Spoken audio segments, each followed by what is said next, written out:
بسم اللہ الرحمن الرحیم۔ السلام علیکم۔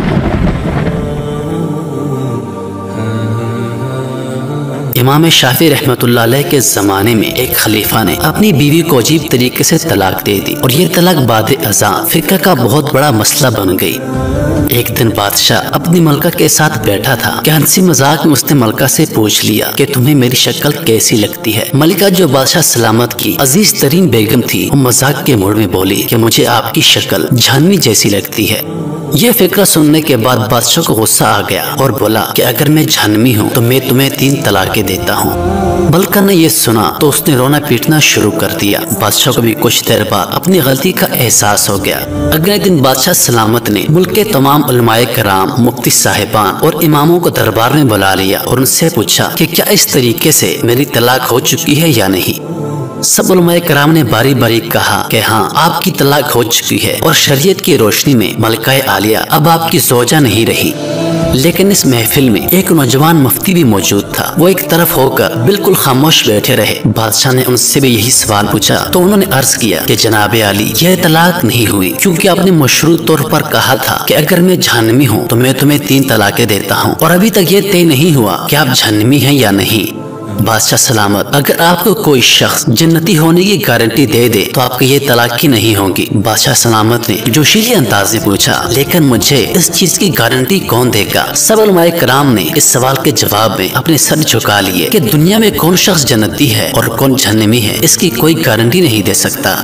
اس نوجوان مفتی نے جب علماء کرام کو خاموش دیکھا تو وہ بادشاہ سلامت سے مخاطب ہوا کہ بادشاہ سلامت، میں آپ کو یہ گارنٹی دے سکتا ہوں، لیکن اس کے لیے میں آپ سے ایک سوال پوچھوں گا۔ اگر آپ کا جواب ہاں میں ہوا تو میں آپ کو جنتی ہونے کا سرٹیفکیٹ دے دوں گا۔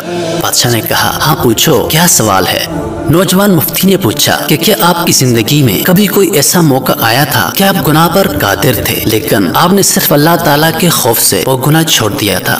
بادشاہ نے سر اٹھایا اور کہا کہ ہاں، ایک بار ایسا ہوا تھا کہ میں اپنی خوابگاہ میں داخل ہوا تھا اور وہاں ایک نوکرانی صفائی کر رہی تھی۔ وہ لڑکی انتہائی خوبصورت اور حسین و جمیل تھی۔ میں بھٹک گیا، میرے دل نے برائی نے جنم لیا، میں نے دروازہ اندر سے بند کر لیا۔ میں غلط نیت سے اس لڑکی کی طرف بڑھا۔ اس لڑکی نے رونا شروع کر دیا اور چلا کر بولی، اے بادشاہ، اللہ سے ڈرو کیونکہ اللہ تم سے زیادہ طاقتور ہے۔ میں نے جب یہ سنا تو میرے اوپر اللہ تعالیٰ کا خوف طاری ہو گیا۔ میں اگرچہ بادشاہ تھا، وہ لڑکی میرے کمرے میں تھی، میں نے دروازے کو اندر سے کنڈی بھی لگائی ہوئی تھی اور اس وقت دنیا کی کوئی طاقت مجھے اس برائی سے نہیں روک سکتی، لیکن میں نے صرف اللہ تعالیٰ کے خوف سے دروازہ کھول دیا اور اس لڑکی کو جانے کی اجازت دے دی۔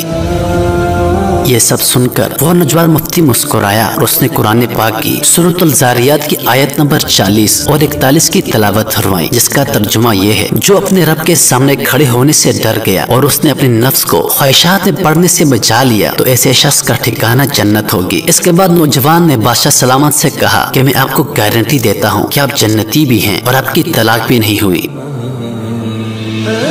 میرے محترم عزیزو، مسلمان ہونے کے ناطے ہم ہر وقت جنت کے تلاش میں ہوتے ہیں، لیکن آپ اس واقعے سے اندازہ لگا لیجئے کہ جنت تو ہر وقت ہمارے سامنے موجود ہوتی ہے۔ اس کے لیے صرف ایک چیز کی ضرورت ہوتی ہے اور وہ یہ ہے کہ ہم اللہ تعالیٰ کے خوف سے ہر اس گناہ سے توبہ کر لیں جس کو کرنے کی ہمارے اندر طاقت اور قدرت موجود ہوتی ہے، اور ہم صرف اللہ تعالیٰ کے خوف سے اس گناہ سے توبہ کر لیں اور اس گناہ کو چھوڑ دیں۔ تمام برائیوں کی جڑ نفس ہے۔ اگر کوئی انسان اپنے نفس پر قابو پا لے تو وہ ہر گناہ سے بچ سکتا ہے۔ پیارے دوستو، امید کرتا ہوں کہ آپ کو یہ ہماری ویڈیو پسند آئی ہوگی۔ مزید ویڈیوز دیکھنے کے لیے ہمارے چینل کو سبسکرائب کریں اور چینل پر موجود بیل کے بٹن کو دبائیں تاکہ نوٹیفیکیشنز کے ذریعے ہماری ویڈیو سب سے پہلے آپ کو پہنچے۔ اپنی دعاؤں میں یاد رکھیے گا۔ اللہ پاک آپ سب کا حافظ و نگہبان۔ والسلام۔